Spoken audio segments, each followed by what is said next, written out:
Meditations for every day in the year by Bishop Richard Challoner. October 31st, on the 4 cardinal virtues. Consider first that there are 4 moral virtues which are called cardinal, because they are, as it were, hinges upon which the whole life of a Christian must constantly move if he would be good for anything. These are prudence, justice, fortitude, and temperance, which the wise man tells us, Wisdom 8:7, are all taught by divine wisdom, and are such things as men can have nothing more profitable in life. All other moral virtues have a necessary dependence on these 4. They all fall to the ground without them. Every virtue must be prudent and discreet in all it takes in hand, otherwise it degenerates into vice. Every virtue must be stout and valiant, firm and constant, in adhering to what is right and opposing what is wrong.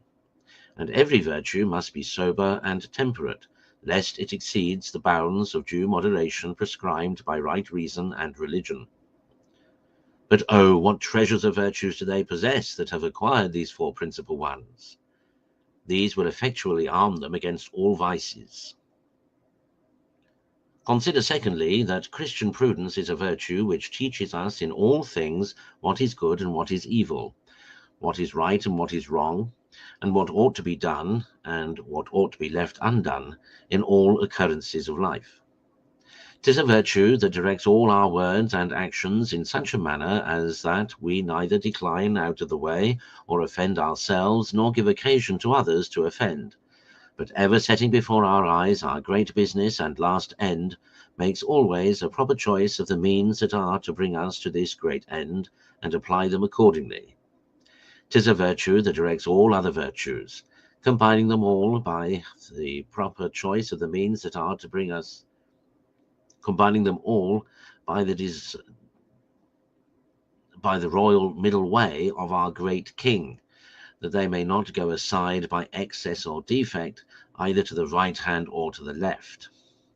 The offices of this great virtue are to design and consult well, to judge right, and to direct well the execution of what has been rightly concerted and judged to be proper.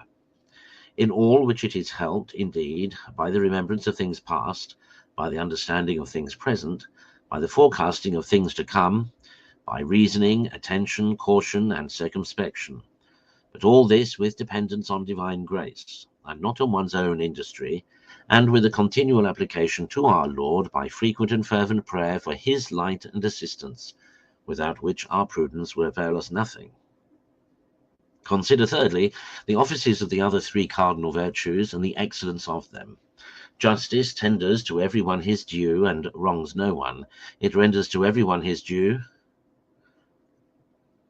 and wrongs no one.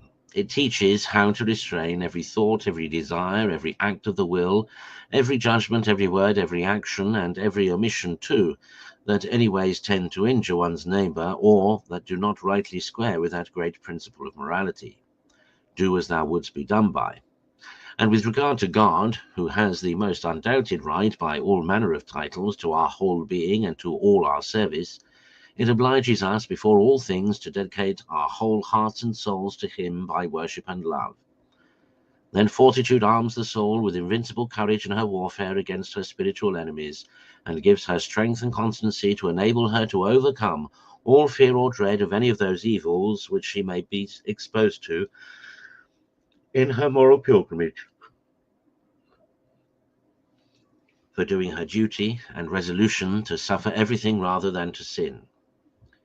Lastly, temperance restrains all immoderation in eating or drinking, with all other excesses of our passions or lusts, and all that anyways carries us out of the due bounds prescribed either by right reason and the law of nature, or by the precepts of God, or by them that have the authority from him in the employment or functions of any of our senses, whether the exterior or interior. See, my soul, how admirable are all these virtues. Oh, there is not a day, there is scarce an hour of thy mortal life, in which thou dost not stand in need of them all. Conclude to esteem and desire, love and seek all these blessed virtues, O spare no pains to acquire them, they are richly worth all thy labour.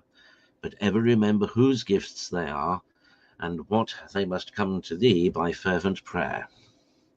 All thy labour without this will be labour in vain.